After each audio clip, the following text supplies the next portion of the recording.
Welcome everyone, তোমাদের সকলকে current affairs expert YouTube চ্যানেলে স্বাগত। আমি সন্দীপন স্যার আজকে নতুন একটা ক্লাস শুরু করব, যেখানে আমি কিছু কারেন্ট অ্যাফেয়ার্সের কোশ্চেন আলোচনা করব।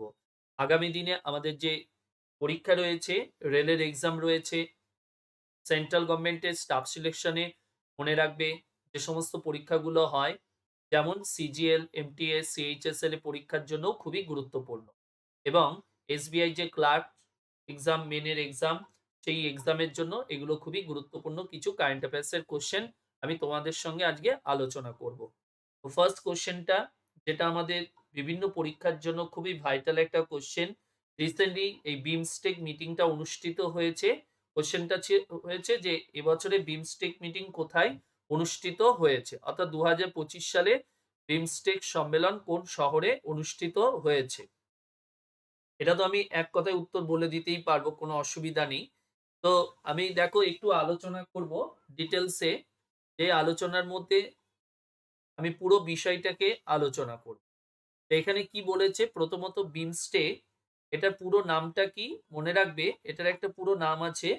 এই পুরো নামটা কি? বে of Bengal initiative for multi sectoral technical and economic cooperation. আমি লিখলাম না, যেহেতু এটা অনেকটা বড় তাই মুখে বললাম। রিপিট করছি, বে of Bengal initiative for multi sectoral technical and economic cooperation, এটাই হলো তোমার বিমস্টেক। তো এই বিমস্টেক যদি বলা হয় কবে তৈরি হয়েছে, তাহলে মনে রাখবে এই অর্গানাইজেশনটা তৈরি হয়েছিল, খুবই গুরুত্বপূর্ণ যে এটা তৈরি হয় আমাদের বেশ কয়েকটা দেশকে নিয়ে এই সংগঠনটা তৈরি হয়েছিল। তো এরা 1997 সালে এই অর্গানাইজেশনটাকে তৈরি করা হয় এবং 1997 সালের জুন মাসে এটা সেট আপ হয়। এবং এই অর্গানাইজেশনের যদি সদর দপ্তর বলা হয় কোথায়, তাহলে মনে রাখবে এদের হেডকোয়ার্টার কোথায়? বাংলাদেশের ঢাকাতে এই অর্গানাইজেশনের হেডকোয়ার্টার। এখানে অনেকগুলোই দেশ রয়েছে। সেই দেশগুলো কি কি? যেমন বাংলাদেশ রয়েছে, তারপরে তোমার ভুটান রয়েছে, তারপরে তোমার ইন্ডিয়া রয়েছে, তারপরে মায়ানমার রয়েছে। এরা সব মেম্বার কান্ট্রি। তারপরে তোমার নেপাল রয়েছে, শ্রীলঙ্কা রয়েছে, আর কি রয়েছে? থাইল্যান্ড। এই দেশগুলোকে নিয়ে এই সংগঠনটা বর্তমানে রয়েছে। ওকে, কি কি বললাম? বাংলাদেশ, ভুটান, ইন্ডিয়া, মায়ানমার, নেপাল, শ্রীলঙ্কা এবং থাইল্যান্ড, এরা হলো এখানকার সদস্যদের। আর এদের হেডকোয়ার্টার কোথায়? বাংলাদেশের ঢাকা। কবে তৈরি হয়েছে বললাম। বাট এখানে কোশ্চেনটা আছে এবছরের এই মিটিংটা কোন শহরে অনুষ্ঠিত হয়েছে। মনে রাখবে রিসেন্টলি যে মিটিংটা অনুষ্ঠিত হয়েছে, মনে রাখবে ব্যাংককে অনুষ্ঠিত হয়েছে। কোথায় অনুষ্ঠিত হয়েছে বললাম? ব্যাংকক। ব্যাংকক কার রাজধানী যদি বলা হয়? থাইল্যান্ডের ক্যাপিটাল হলো ব্যাংকক। এবং এই মিটিং, অর্থাৎ এই বিমস্টেক যে সম্মেলন, এটা শুরু হয়েছে কবে? তাহলে মনে রাখবে এটা স্টার্ট হয়েছিল 2004 সাল থেকে এই মিটিংটা শুরু হয়েছিল।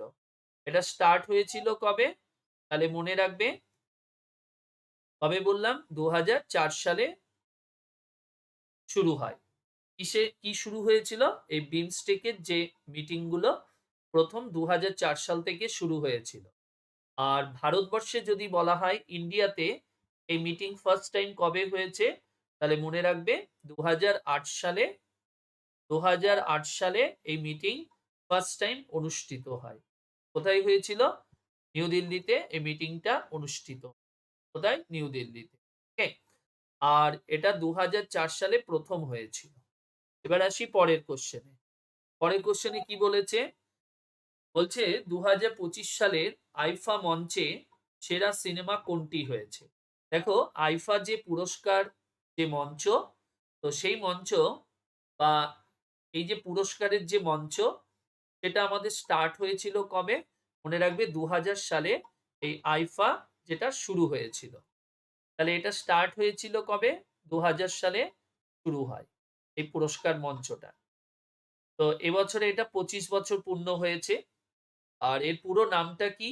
মনে রাখবে আইফার যে পুরো নাম, মনে রাখবে ইন্টারন্যাশনাল ইন্ডিয়ান ফিল্ম একাডেমি।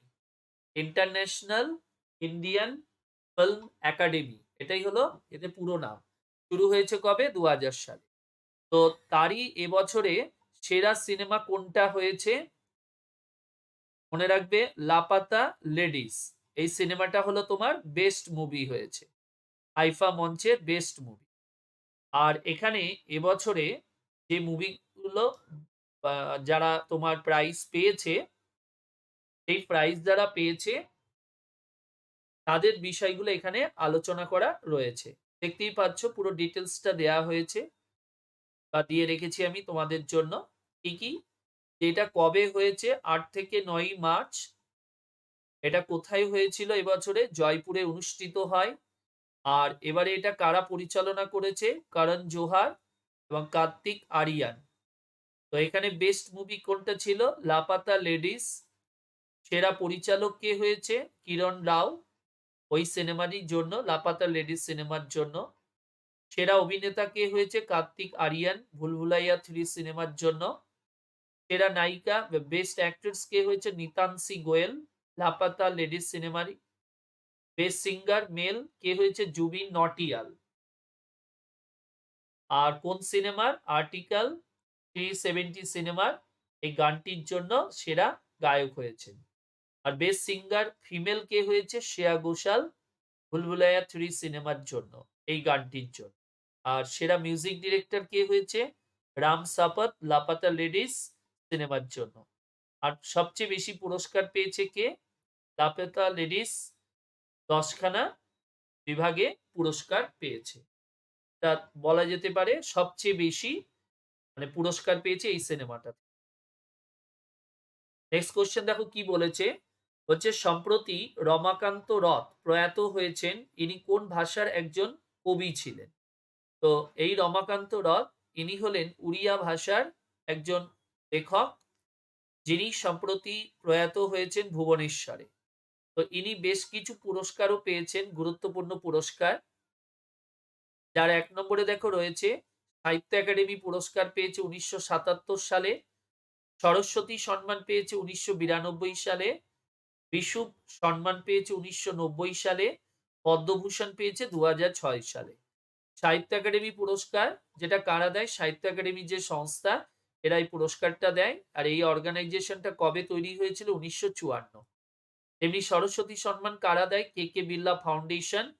তারা ১৯৯১ সাল থেকে এই পুরস্কারটা চালু করে। তো এই পুরস্কারটা কতগুলি ভাষাতে দেয়া হয়? মনে রাখবে ভারতবর্ষে সংবিধানে যে কটা ভাষা স্বীকৃত হয়েছে বা স্বীকৃতি পেয়েছে, সেই কটি ভাষাতেই এই পুরস্কারটা দেয়া হয়। আর পদ্মভূষণ পুরস্কার মনে রাখবে এটা হলো আমাদের দেশের ৩য় সর্বোচ্চ নাগরিক সম্মান। কারণ একে আমরা জানি ভারতরত্ন, ২ এ পদ্মবিভূষণ, ৩ এ পদ্মভূষণ। তো ইনি পেয়েছে কবে? ২০০৬। আর ২০০৯ সালে তিনি কি পেয়েছেন? ফেব্রুয়ারিতে কেন্দ্রীয় সাহিত্য একাডেমি তাকে সাহিত্য একাডেমি ফেলোশিপ প্রদান করে এবং যিনি ৫ম উড়িয়া লেখক হিসাবে এই পুরস্কারটা পেয়েছেন। আর কি বলেছে এখানে ইনফরমেশনে? তার কিছু বই বা কবিতা, বই যেগুলোতে ইংরেজিতেও অনুবাদ করা হয়েছে। তো তিনি মারা যান কবে? ১৬ই মার্চ ২০২৫ এ ভুবনেশ্বরে ৯০ বছর বয়সে প্রয়াত হয়েছেন। কি নাম? রমাকান্ত রথ। তিনি কোন ভাষা? উড়িয়া ভাষার একজন পোয়েট ছিলেন। নেক্সট কোয়েশ্চেন কি বলেছে? বলছে দেখো তুলসী গাবার্ট কোন দেশের একজন শীর্ষ গোয়েন্দা কর্তা? মনে রাখবে এই যে তুলসী গাবার্ট ইনি হলেন ইউএস এর একজন শীর্ষ গোয়েন্দা কর্তা, যাকে আমরা কি বলি? ডিএনআই, অর্থাৎ তার পুরো নামটা কি? ডাইরেক্টর অফ ন্যাশনাল ইন্টেলিজেন্স, অর্থাৎ ইউএস এর নিরাপত্তার সর্বোচ্চ এক বা গোয়েন্দা কর্তা হিসাবে এনাকে বলা হয়। তিনি কবে দায়িত্ব নিয়েছে এটা? মনে রাখবে এবছরে অর্থাৎ 12 ফেব্রুয়ারি ২০২৫ এই দায়িত্বটা তিনি নিয়েছেন। অর্থাৎ গোয়েন্দা কর্তা হিসাবে এই দায়িত্বটা গ্রহণ করে। এবং তিনি হলেন ইউএস এর ৮ম ডাইরেক্টর অফ ন্যাশনাল ইন্টেলিজেন্স হিসাবে তাকে দায়িত্ব দেয়া হয়। তাহলে ইনি কোন দেশের যদি উত্তরটা বলা হয়, তাহলে মনে রাখবে ইউএস এর একজন গোয়েন্দা কর্তা। আর কি মনে রাখবে? রিসেন্টলি এই তুলসী গাবার্ট এছাড়াও বেশ কিছু দেশের শীর্ষ গোয়েন্দা কর্তারা দিল্লিতে এসেছিলেন এবং তাদেরকে নিয়ে ভারতের দিল্লি শহরে ১৬ই মার্চ একটা গোয়েন্দা মিটিং অনুষ্ঠিত হয়। যেখানে কোন দেশগুলো ছিল? প্রায় বিশ্বের ২০ খানা দেশকে নিয়ে এই মিটিংটা অনুষ্ঠিত হয়েছিল। নিরাপত্তা সম্পর্কিত বিষয়ে একটা মিটিং হয়। এবং সেখানে কোন দেশগুলো অংশগ্রহণ করেছিল? ইউএস, অস্ট্রেলিয়া, তারপরে তোমার জার্মানি, তারপরে তোমার নিউজিল্যান্ড, ওকে? তারপরে তোমার নিউজিল্যান্ড ছিল। এছাড়াও ছিল ইউএসএ, তারপরে ছিল তোমার কানাডা। এই যে দেশগুলো, এদেরকে নিয়ে দিল্লিতে তোমার এই মিটিংটা অনুষ্ঠিত হয়। কতগুলো দেশ বললাম? ২০ খানা দেশকে নিয়ে এই মিটিংটা হয়।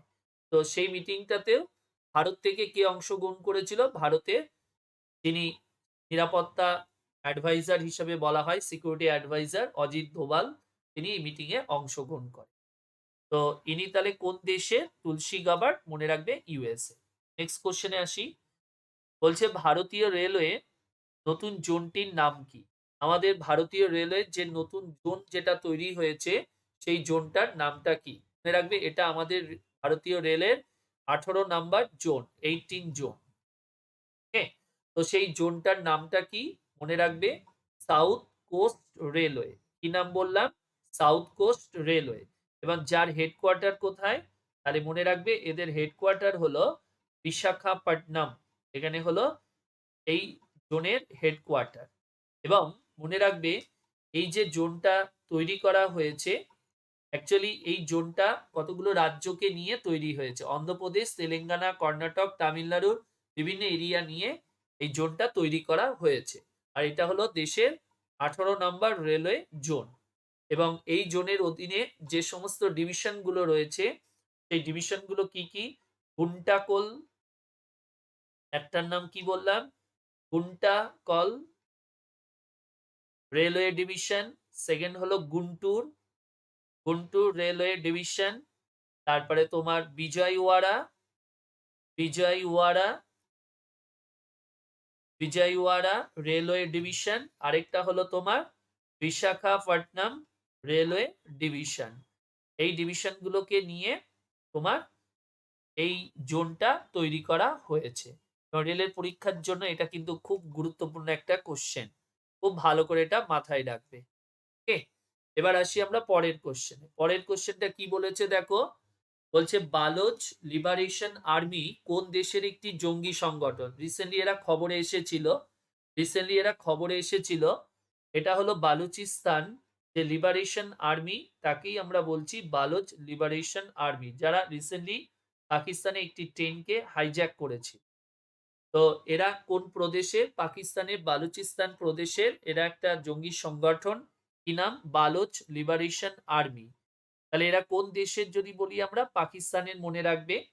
এবং এরা দুটো দেশেই সমানভাবে রয়েছে। একটা হলো পাকিস্তান, আরেকটা হলো তোমার মনে রাখবে আফগানিস্তানে। ওকে? আর মনে রাখবে এদের হেডকোয়ার্টার যদি বলা হয়, এইচকিউ যদি বলি হেডকোয়ার্টার, তাহলে মনে রাখবে কান্দাহার। এই কান্দাহার, এখানে হলো এদের সদর দপ্তর। আর আফগানিস্তানে এটা রয়েছে, এদের হলো হেডকোয়ার্টার। আর কি মনে রাখবে? তো তারাই তোমার রিসেন্টলি কি বললাম, যে একটি পাকিস্তানের ট্রেন হাইজ্যাক করে এবং পাকিস্তানি সেনাবাহিনীদের সঙ্গে একটা লড়াই হয় এবং সেই ট্রেনটা উদ্ধারও করা হয়েছিল। তো এরা যদি বলি তাহলে কোন দেশের? মনে রাখবে পাকিস্তানে। ওকে? তো এই হলো আজকে আমার ক্লাস। আশা করি তোমরা বুঝতে পেরেছো। যদি ভালো লাগে অবশ্যই চ্যানেলটিকে শেয়ার করবে, সাবস্ক্রাইব করবে, লাইক, কমেন্ট। সকলে ভালো থেকো। Bye, tata.